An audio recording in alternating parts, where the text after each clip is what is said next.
Maya Chen sat in the back corner of Jefferson High School's cafeteria, picking at her sandwich while watching her classmates laugh and gossip about things that seemed impossibly trivial. The noise felt overwhelming after so many years of strategic silence, where even a whisper could mean death for an entire squad. She pulled her hood up, trying to block out the chaos of teenage normalcy that surrounded her. 2 years ago, she had been Commander Chen of the Terran Defense Force's youngest tactical unit.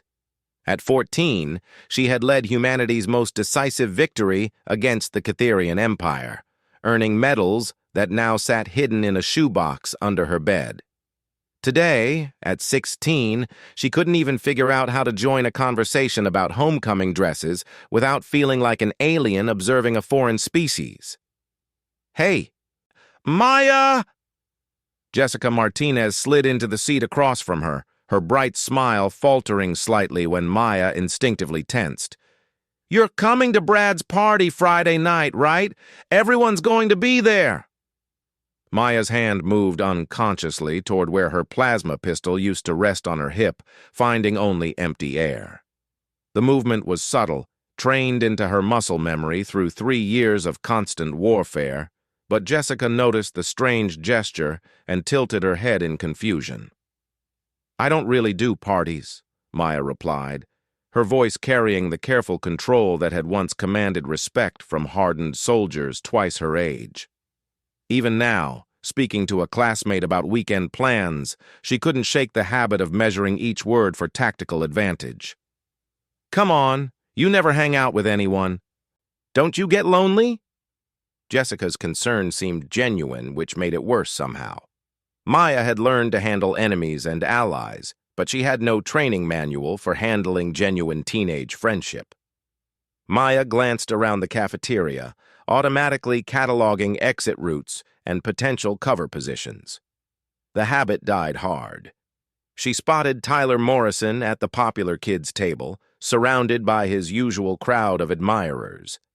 He caught her looking and flashed that confident smile that probably melted most girls' hearts.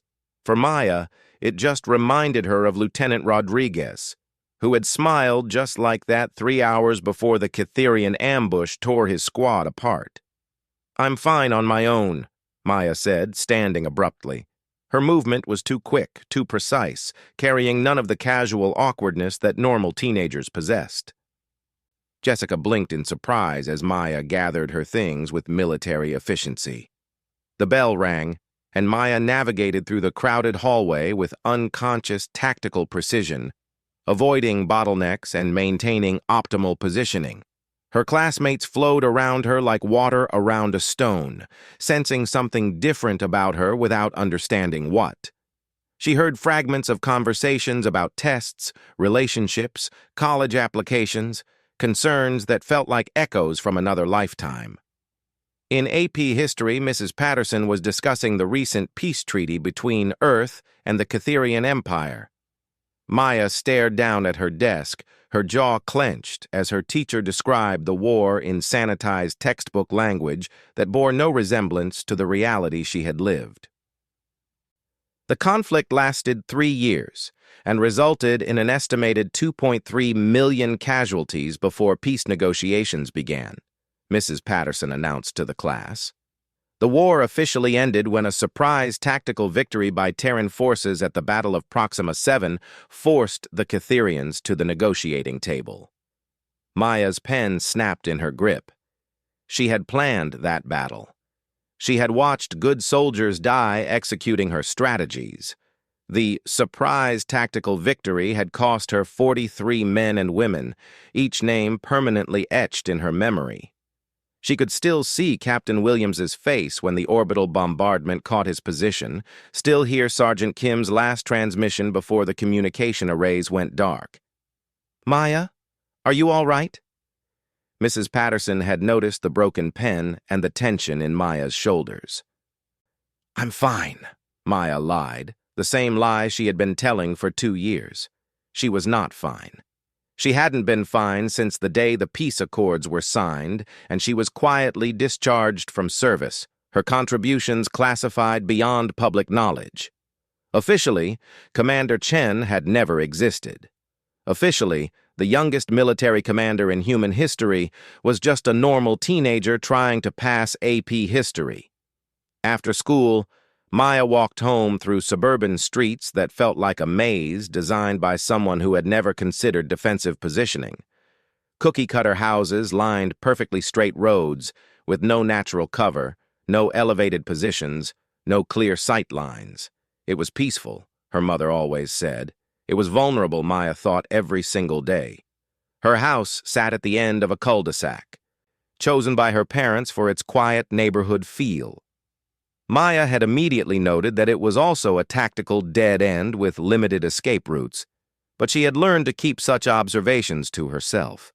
Her parents were trying so hard to give her a normal life that she didn't have the heart to tell them how impossible that felt. "How was school, sweetheart?" her mother called from the kitchen as Maya entered through the front door. Dr. Sarah Chen was a research physicist who had spent the war years developing defensive technologies in underground laboratories. She understood the science of warfare, but had been shielded from its reality in ways her daughter had not. "Fine," Maya replied automatically, dropping her backpack by the stairs. The weight felt wrong without her tactical gear, too light and unbalanced. She still woke up some mornings reaching for equipment that was no longer there. Her father emerged from his home office, still wearing his civilian clothes, but carrying himself with the bearing of a career military officer. Colonel David Chen had served as a logistics coordinator during the war, managing supply lines and resource allocation from command centers far from the front lines. He had never seen active combat, never made the split-second decisions that decided who lived and who died. Sometimes Maya envied him for that distance. "Your mother and I were thinking about dinner at that new restaurant downtown," he said, studying his daughter's face with the careful attention of someone trained to notice details. "You could invite a friend if you'd like." Maya almost smiled at the suggestion. Invite a friend? As if she had any friends to invite. As if she could sit through dinner making small talk while her enhanced hearing picked up every conversation in the restaurant. While her trained paranoia cataloged every entrance and potential threat, while her memories replayed the sound of dying soldiers calling for their mothers. "I'm not really hungry," she said instead. "I have homework." Her parents exchanged a look that Maya pretended not to notice. They had been exchanging those looks for 2 years now, ever since she had come home from the war that officially she had never fought. They worried about her, she knew. They probably talked about her when they thought she couldn't hear, discussing therapy and adjustment and all the normal things parents considered when their child seemed to be struggling. But how could they understand? How could anyone understand what it meant to carry the weight of command at 14, to make decisions that saved or doomed entire worlds, then be expected to care about algebra, homework, and social hierarchies? Maya had seen the best and worst of humanity under extreme circumstances. She had watched ordinary people become heroes, and heroes reveal themselves as cowards. She had learned that survival often depended on making terrible choices quickly and living with the consequences forever. Now she was supposed to care about who was dating whom, about fashion trends and social media drama, about college applications and prom themes. The disconnect felt insurmountable. In her room, Maya sat at her desk and opened her calculus textbook, but her mind wandered to tactical formations and orbital mechanics. The mathematical principles were the same, but the applications felt meaningless when they weren't being used to save lives or win battles. She found herself sketching defensive perimeters in the margins of her notebook, old habits dying hard. Her computer chimed with a message notification. Maya glanced at the screen and saw a message from Tyler Morrison, somehow having gotten her contact information despite her careful efforts to remain invisible. "Hey, Maya. Saw you in history class today. Want to study together for the test? I could use help from someone smart like you." Maya stared at the message for several minutes, trying to decode its real meaning. In her experience, everything was a tactical maneuver, every friendly gesture potentially hiding ulterior motives. Tyler was popular, attractive, and successful by high school standards. What could he possibly want from someone like her? She closed the laptop without responding. She had learned not to trust easy friendships or convenient alliances. In war, people sometimes pretended to be your allies right up until the moment they put a knife in your back. She had no reason to believe high school was any different. Outside her window, the sun was setting over the peaceful suburban landscape. Maya watched families coming home from work and school, children playing in yards while their parents prepared dinner. It was the kind of scene that politicians had claimed they were fighting to protect during the war. The irony was not lost on her that she had helped preserve this peaceful existence, but could never truly be part of it. Her phone buzzed with a text message from her mother. "Left dinner in the fridge if you change your mind. Love you." Maya typed back a quick thanks and returned to staring out the window. Somewhere out there, beyond Earth's atmosphere, were the space stations and colonial worlds she had helped defend. Former soldiers were probably struggling with similar readjustment issues, but at least they could talk to counselors who understood what they had been through. Maya's service record was classified at levels so high that even military therapists couldn't access the details. She was completely alone with her experiences, surrounded by people who couldn't possibly understand what she had sacrificed to give them the right to worry about trivial things. A knock on her door interrupted her brooding. Her father stood in the hallway, holding 2 cups of coffee and wearing the expression he used when he was about to attempt a serious conversation. "Mind if I come in?" he asked. Maya nodded and moved to sit on her bed, accepting the coffee cup with hands that had once been steady enough to perform emergency surgery on damaged equipment while under enemy fire.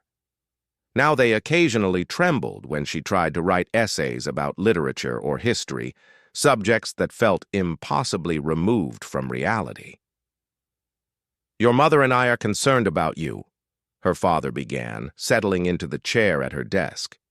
His tone was gentle but carried the underlying authority of someone accustomed to command, even if his command had never involved direct combat decisions. "I'm doing fine in school," Maya replied defensively. It was true. Her grades were excellent. Academic subjects were just another form of tactical analysis, and her enhanced memory made retention effortless. But grades didn't measure adaptation or happiness or the ability to connect with peers. "Your grades aren't what we're worried about," he said carefully. "You don't seem to have any friends. You don't participate in activities. You spend all your time alone in your room. That's not healthy for someone your age." Maya wanted to tell him that she had learned to find comfort in solitude, that trusting others was a luxury she couldn't afford after watching too many good people die because someone made a mistake or showed poor judgment. She wanted to explain that teenage activities felt meaningless when measured against the scope of interstellar warfare and species survival. But he wouldn't understand, and she didn't have clearance to tell him anyway. "I'm just not good at making friends," she said instead, which was both true and completely inadequate as an explanation. Her father leaned forward, his expression softening with parental concern. "When I was your age, I was shy too. It gets easier with practice. Maybe you could try joining a club or a sport, something where you'd meet people with similar interests." Maya almost laughed at the suggestion. What club could possibly accommodate someone whose interests included small unit tactics, xenobiology, and advanced weapons systems? What sport could compare to the adrenaline rush of commanding a starship through an asteroid field while under enemy fire? "Maybe," she said, the same non-committal response she gave to all such suggestions. They sat in comfortable silence for a while, drinking coffee and watching the last light fade from the sky. Maya appreciated that her father didn't push for more conversation. He understood the value of quiet companionship, even if he didn't understand the source of her isolation. After he left, Maya lay on her bed and stared at the ceiling, listening to the sounds of normal family life continuing around her. Her parents were watching television downstairs, probably some drama or comedy that dealt with problems that could be resolved in an hour with commercial breaks. The Hendersons next door were having an argument about finances, their voices carrying through the thin walls. Down the street, the Morrison family was hosting what sounded like a dinner party, full of laughter and conversation. Maya closed her eyes and tried to remember what it felt like to be normal, to worry about normal things. But those memories, if they had ever existed, were buried beneath years of combat experience and command responsibility. She had been 14 when the war began, but she felt like she had never really been a child at all. The transition from civilian to soldier had been so complete and irreversible that she sometimes wondered if the person she might have become without the war had simply ceased to exist. Tomorrow would be another day of pretending to care about things that didn't matter, another day of carefully modulating her responses to avoid standing out, another day of being surrounded by peers who felt like members of an alien species. Maya had faced down Catherian battlecruisers and survived orbital bombardments, but the prospect of another day of high school felt almost overwhelming. She pulled out her laptop and opened a new document, then began typing. It was supposed to be her English homework, a personal essay about overcoming challenges. Instead, she found herself writing about the weight of command, about making decisions that determined who lived and died, about the loneliness of carrying secrets that could never be shared. She wrote about watching friends die and being unable to grieve properly because there was always another battle, another strategic decision required. She wrote about the strange disconnect between the magnitude of what she had accomplished and the complete lack of recognition or understanding from the world around her. She wrote about feeling like a ghost haunting someone else's life, unable to fully exist in either her past or her present. When she finished, Maya stared at the document for a long time. It was honest in ways that her official reports had never been allowed to be. It captured feelings she had never been able to articulate, even to herself. It was also completely unpublishable, unsuitable for any assignment or any audience.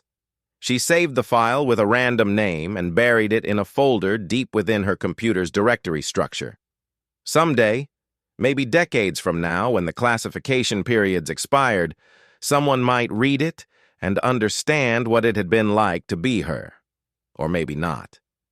Maybe some experiences were too singular to ever be truly understood by others. Maya closed the laptop and prepared for bed, knowing that tomorrow would bring another day of carefully maintained normalcy, another day of pretending to be someone she had never been and could never become. The war was over, peace had been achieved, and humanity was safe to pursue its trivial concerns. She had succeeded in everything she had been asked to do. So why did it feel like she had lost everything that mattered? The emergency alert pierced through Maya's morning routine like a plasma bolt through hull plating. She was brushing her teeth when every communication device in the house began screaming simultaneously. Phones, tablets, the emergency broadcast system on the television, even her father's military-grade communicator that he thought was well hidden in his desk drawer. Maya was downstairs before her parents had fully processed what was happening, her bare feet silent on the wooden floors as years of military training overrode sleepy civilian reflexes.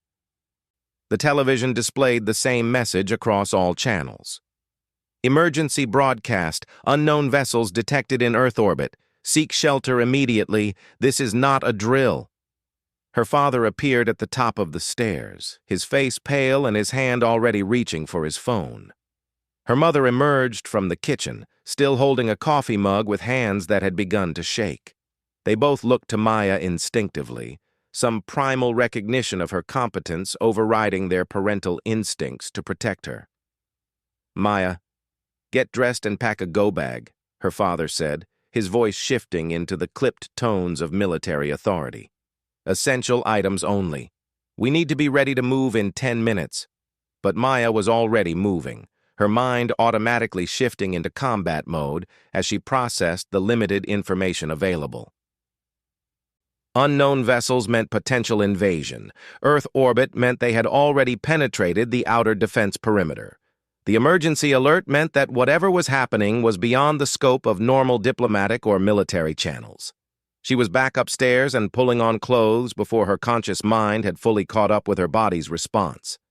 Black jeans, dark sweater, boots suitable for running or fighting.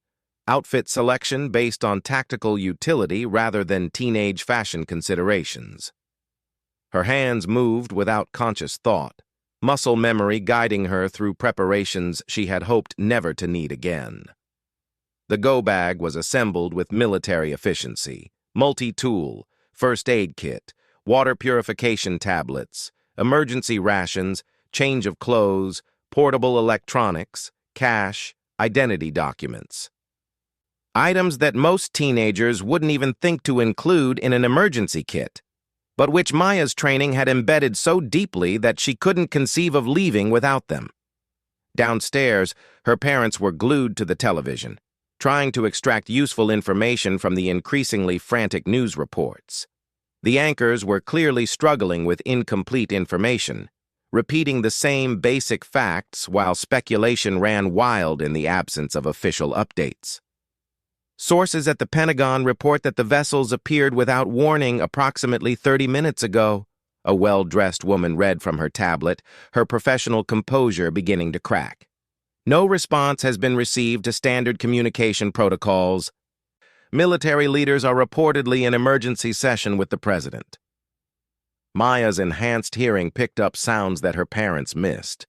The distant whine of military aircraft scrambling from nearby bases, the subtle changes in the electrical grid as power was diverted to defense systems, the barely perceptible vibration that indicated orbital weapons platforms were powering up. The signs of a world preparing for war were invisible to civilians, but unmistakable to someone with her experience. Her father's phone rang, displaying a number that Maya recognized as a Pentagon extension, despite the civilian contact name in his directory. He answered with his full rank and service number, a habit that had never quite faded from his years of active duty. Colonel Chen. Yes, sir. Understood. No, sir. Not possible on such short notice. I'll do what I can. Yes, sir. He hung up and turned to his family with an expression Maya remembered from the early days of the Catherian War, when hope and terror had fought for control of every adult face she saw. They want me at Peterson Space Force Base for emergency logistics coordination, he said carefully. The situation is developing rapidly. Maya caught the euphemism immediately. In military speak, developing rapidly meant going to hell faster than anyone anticipated. Her father had been called in because whatever was happening was beyond the scope of peacetime procedures and personnel. What about us? Her mother asked, her scientific mind already working through contingencies and worst-case scenarios. Emergency protocols are in effect, her father replied. All civilian personnel are to shelter in place until further notice. The house is registered as a secure location due to my clearance level, so we should be safe here for the immediate future. Maya wanted to laugh at the absurdity of it. Safe. As if suburban housing construction could withstand orbital bombardment or energy weapons designed to crack planetary crusts. As if the Catherians or any other hostile force would respect the niceties of civilian targeting restrictions once the shooting started. But she held her tongue, recognizing that her parents needed to believe in their ability to protect their family through official channels and proper procedures.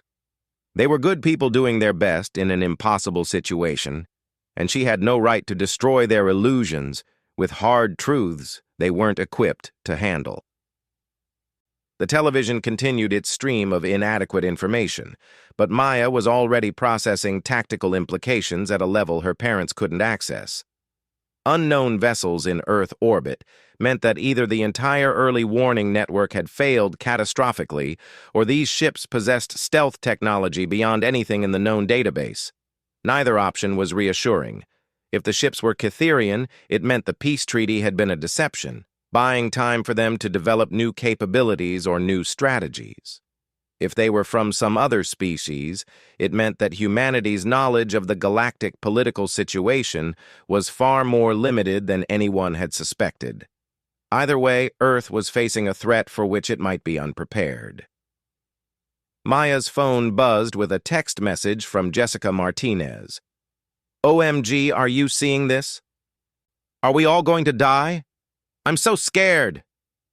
The message was followed by a string of crying emojis and hearts, as if friendship symbols could somehow ward off interstellar warfare. Maya stared at the screen, feeling the vast gulf between herself and her classmates widening into an unbridgeable chasm. Jessica was scared and reaching out for comfort from someone she considered a friend, but Maya had no comfort to offer, no reassurances that wouldn't be lies.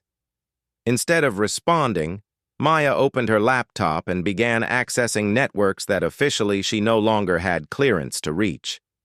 Her login credentials had been deactivated when she was discharged, but Maya had been the one who had designed many of the security protocols in the first place. Creating backdoors had been standard procedure for field commanders who needed access to critical information, even when normal communication channels were compromised. The classified network painted a much clearer and more disturbing picture than anything being reported on civilian channels. The unknown vessels numbered in the dozens, massive constructs that defied easy categorization. They weren't matching any known designs from the Cytherian Empire or any other catalogued species.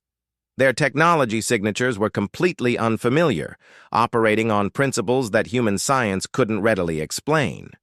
More troubling was their behavior. The ships had appeared simultaneously across multiple points in Earth's orbital space, demonstrating coordination and capabilities that suggested careful planning rather than spontaneous aggression.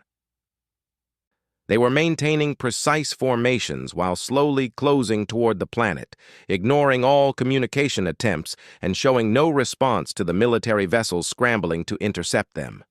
Maya's fingers moved across the keyboard with practiced efficiency, pulling up defensive grid analyses and fleet deployment patterns. What she saw made her stomach clench with familiar pre-battle anxiety. Earth's defenses had been significantly reduced since the peace treaty with the Cytherians, with many ships reassigned to colonial protection or mothballed entirely. The orbital weapons platforms were impressive, but designed primarily for planetary bombardment support rather than fleet engagement. If this was the beginning of an invasion, humanity was not prepared. A new alert flashed across her screen, priority red with maximum encryption. All former tactical command personnel report immediately for emergency reactivation. Authorization Omega-77. No exceptions. Maya stared at the message for several seconds, her mind processing implications faster than her emotions could catch up. Emergency reactivation meant that the situation was desperate enough to justify breaking the carefully constructed fiction of her retirement. Omega-77 was the authorization code for planetary defense emergencies, situations where normal chain of command and operational security took second place to species survival. They needed her. After 2 years of pretending she was just another teenager struggling with high school social dynamics, the military establishment was acknowledging what Maya had always known, that her skills and experience were irreplaceable, that she was too valuable to waste on normal civilian life when humanity faced existential threats. "Maya?" Her mother had noticed her intense focus on the laptop screen. "What are you looking at?" Maya hesitated for a moment, caught between the trained reflex to maintain operational security and the reality that circumstances had moved beyond normal protocols. Her family deserved to understand what was happening, what she was about to do. Why their carefully constructed normal life was about to explode into fragments. "I need to leave," she said simply, closing the laptop and standing with the fluid motion that marked her as different from ordinary teenagers. "They're calling me back to service."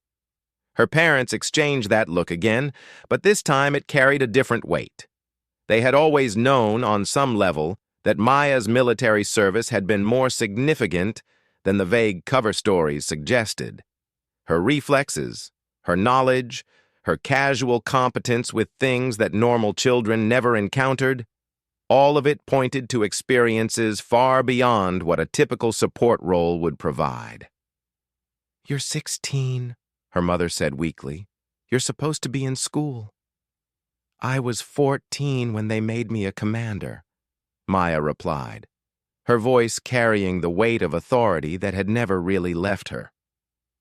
"Age doesn't matter when the species is at stake."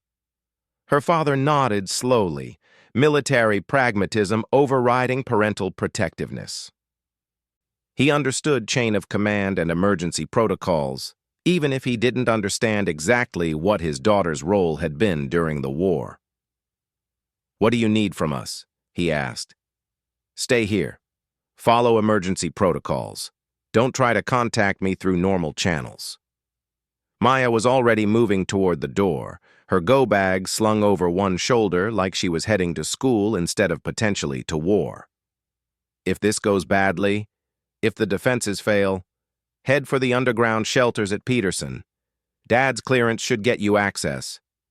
She paused at the door and looked back at her parents, memorizing their faces in case this was the last time she saw them.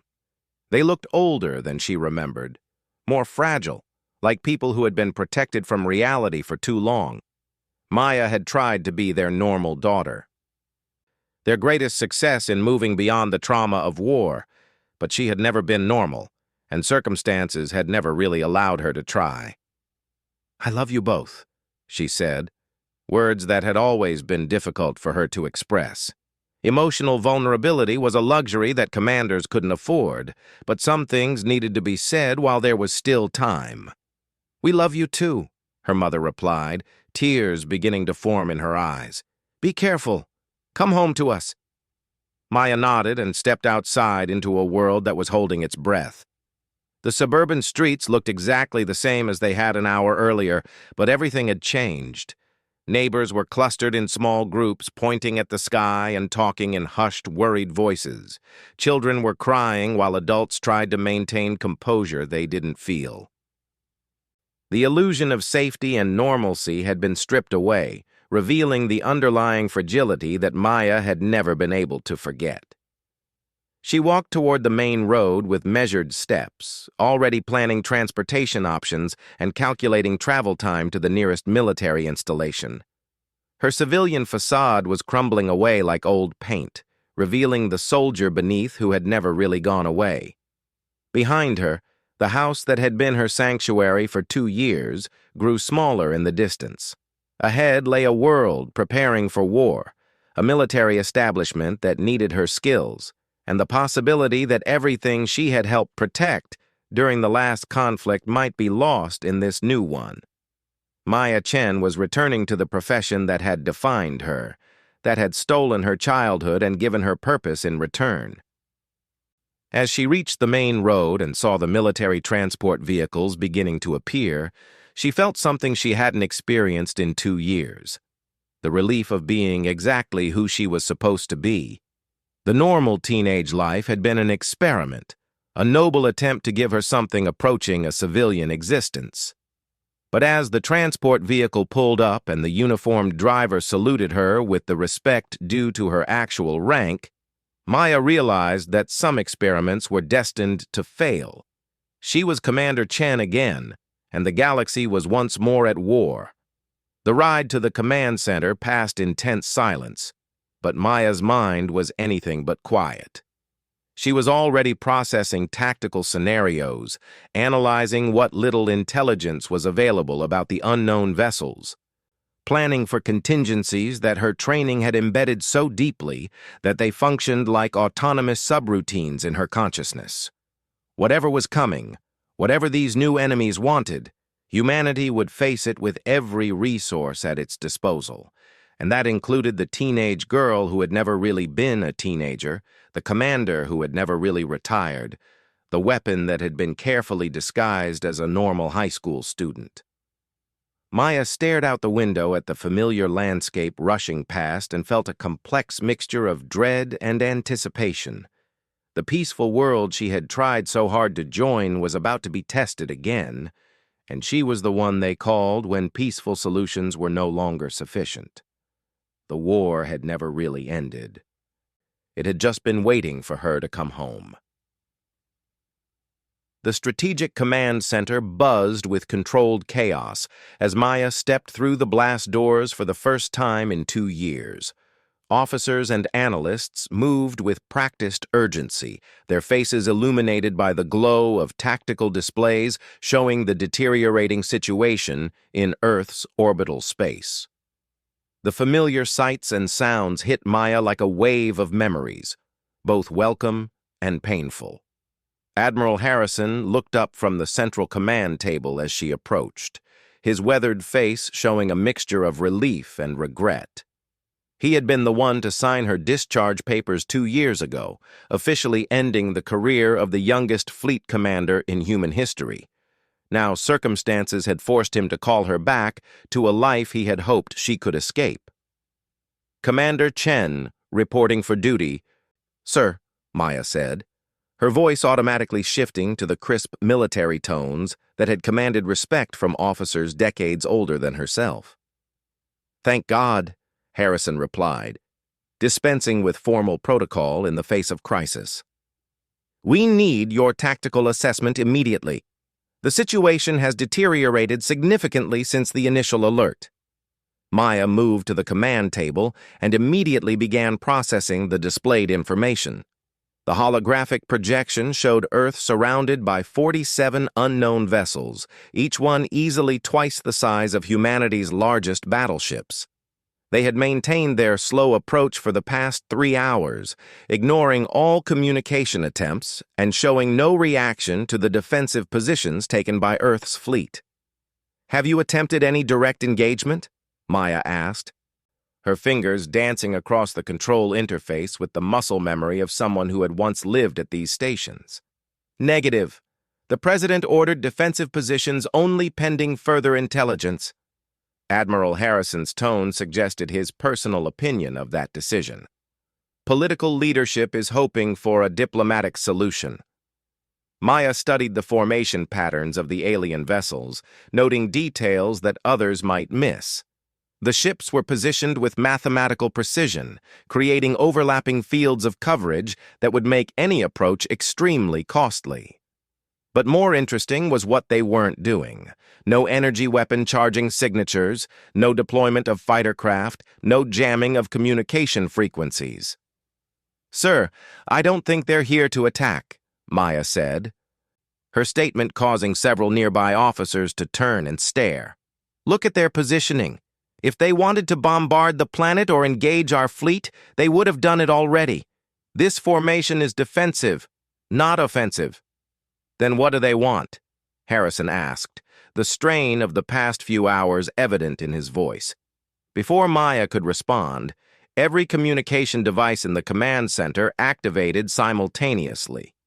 But instead of the harsh emergency alerts they had been hearing all day, a new sound filled the air. Complex harmonic patterns that seemed almost musical in their mathematical precision. "It's a universal mathematical progression," said Dr. Kim from the linguistics section, her voice filled with excitement.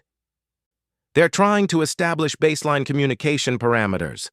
Maya listened to the patterns for several moments, her enhanced pattern recognition abilities working at levels that had been honed by years of analyzing enemy tactics and technological signatures. But these patterns were different from anything in the known databases, more complex and layered than typical first contact protocols. "There's something else in the signal," she said, moving to Dr. Kim's station. "It's not just mathematical. There are embedded data streams using principles similar to quantum entanglement communication." She began working at the console with rapid efficiency, her fingers moving across controls that civilian education had never taught her to use. The other officers watched in amazement as she decoded layers of information that their best cryptographers had missed entirely. "They're not trying to communicate with us," Maya announced, her voice cutting through the ambient noise of the command center. "They're trying to communicate with someone else, someone already on Earth." The implications of her statement hit the room like a shockwave. Admiral Harrison moved to her side, his expression grim with the possibility of infiltration or sabotage during humanity's most vulnerable moment.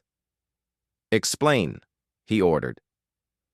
Maya's analysis continued even as she spoke, multi-layered processing that had made her invaluable during the Catherian War. "The signal patterns are designed for receivers with specific technological modifications, cybernetic implants using quantum coherence principles. This isn't first contact, it's a retrieval operation." "Retrieval of what?" Harrison asked, though Maya could see in his expression that he was already beginning to understand. "Of someone who's been stranded here," Maya replied. "Someone whose people have been looking for them." The realization crystallized in Maya's mind with startling clarity. The Catherian War hadn't been a conflict between two species fighting for territory or resources. It had been a rescue mission that had gone disastrously wrong, spiraling into 3 years of interstellar warfare because neither side had understood what the other was actually trying to accomplish.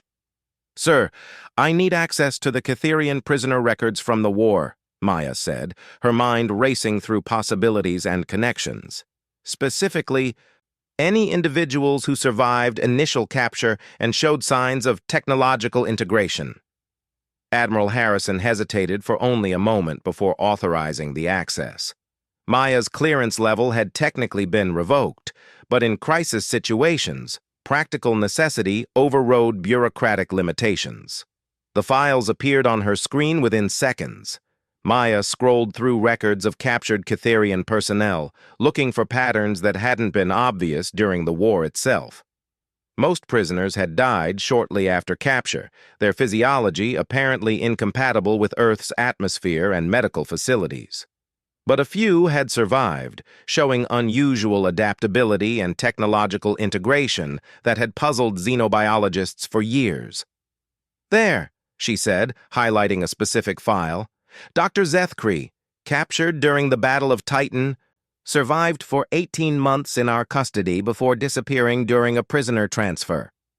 We assumed the transport had been destroyed by Catherian raiders, but there was never any wreckage found." She pulled up the prisoner's medical records, cross-referencing them with the quantum signatures embedded in the alien communication signal. The match was undeniable. Dr. Zethkree was alive, somewhere on Earth, and these ships had come to find him. "He's not just any prisoner," Maya continued, her analysis reaching deeper into classified files. "Dr. Zethkree was their chief xenobiologist, specifically studying human behavioral patterns and technological adaptation. He wasn't captured randomly. He was conducting research when we found him." Admiral Harrison absorbed this information with the grim expression of someone watching carefully constructed assumptions collapse in real time. "Research on what?" "On why humans are different," Maya replied, her voice carrying the weight of understanding that she was about to reveal something that would change everything. "The Catherians never understood why we fought so effectively, why our tactical innovations were so successful, why we could adapt to new technologies faster than any other species they'd encountered." She turned to face the command center, addressing not just Admiral Harrison, but everyone within hearing range. "They weren't trying to conquer us. They were trying to study us. The war started because first contact went wrong, because their research mission was misinterpreted as invasion preparation." The command center fell silent, except for the continuing harmonic patterns from the alien vessels. Maya could see the implications registering on faces around the room. 3 years of warfare, millions of casualties, entire star systems devastated, all because of a catastrophic misunderstanding between species who had never learned to communicate effectively. "What do we do now?" Harrison asked, the question that every person in the room was thinking. Maya stared at the tactical display, studying the alien formations with new understanding. These weren't invaders or conquerors. They were a rescue mission that had waited 2 years for political situations to stabilize enough to attempt contact. They had probably been monitoring Earth ever since the peace treaty, trying to determine whether direct communication was possible or whether they would need to extract their missing scientist through other means. "We helped them find him," she said simply. "And we hope that Dr. Zethkree has learned enough about humans to help both sides understand what really happened during the war." The next 6 hours unfolded like a carefully orchestrated dance between species that had learned to communicate through necessity rather than trust. Maya served as the primary liaison, her combination of military authority and tactical innovation, making her the natural choice for managing humanity's first real diplomatic contact with non-Catherian aliens. The search for Dr. Zethkree led to a small research facility in Montana, where he had been living under a carefully constructed human identity for the past 2 years. His appearance had been surgically modified to approximate human norms, his technological implants shielded to avoid detection, his existence carefully hidden by a network of sympathetic scientists who had recognized his value as a bridge between species. When Maya finally met him face to face, she was struck by how thoroughly he had adapted to human culture. He spoke perfect English with a slight Midwestern accent, dressed in clothing that would have fit perfectly in any suburban community, and showed mannerisms that suggested deep study of human behavioral patterns. "Commander Chen," he said, his modified voice carrying respect and curiosity, "I have studied your tactical innovations extensively. Your species' ability to adapt and improvise in combat situations is remarkable." "Dr. Zethkree," Maya replied, maintaining formal protocol even as her mind processed the surreal nature of the conversation. "Your people are here to take you home." "Yes," he agreed. "But I hope not before we can complete the research that caused so much unintended conflict. Your species possesses cognitive flexibility that surpasses anything in the known galaxy.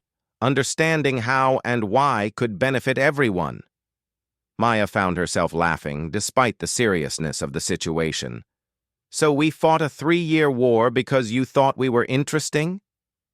"We fought a war because first contact protocols failed catastrophically on both sides," Dr. Zethkree corrected gently. "But yes, the underlying reason for our presence was scientific curiosity about human exceptionalism. The reunion between Dr. Zethkree and his people took place in Earth's orbit, aboard one of the alien vessels that dwarfed even humanity's largest ships. Maya was part of the small diplomatic delegation that witnessed the event, watching 2 species attempt to build understanding on foundations that had been damaged by years of warfare. What emerged from those negotiations was something unprecedented in galactic history: a formal, scientific, and cultural exchange program between species that had only recently stopped trying to destroy each other.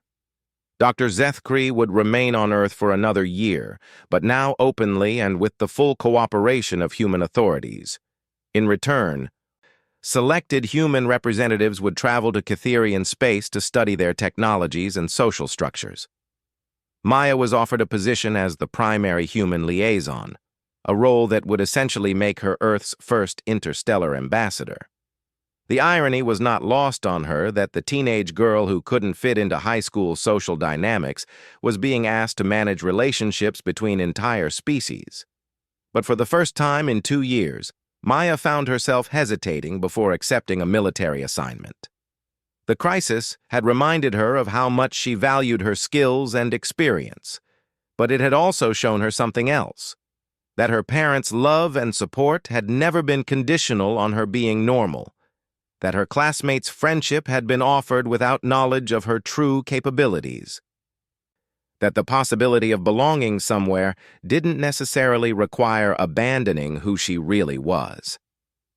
Sir, I request permission to complete my high school education before accepting the liaison position, Maya said, her statement causing surprised looks from the assembled officers.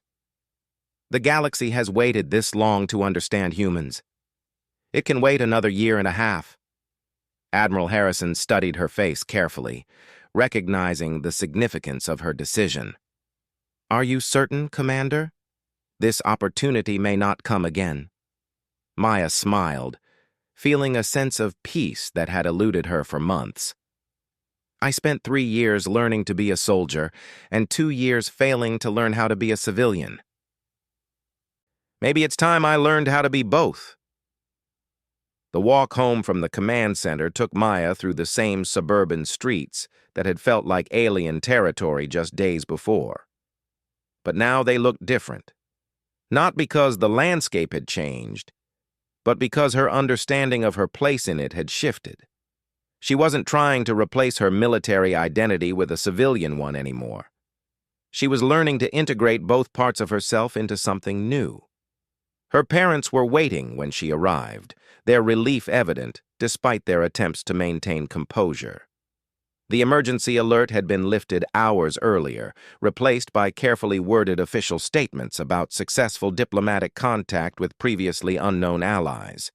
The truth would emerge gradually, Maya knew, filtered through bureaucratic channels and political considerations until it became simplified enough for public consumption. How did it go? Her mother asked, the question carrying layers of meaning that a simple answer couldn't address.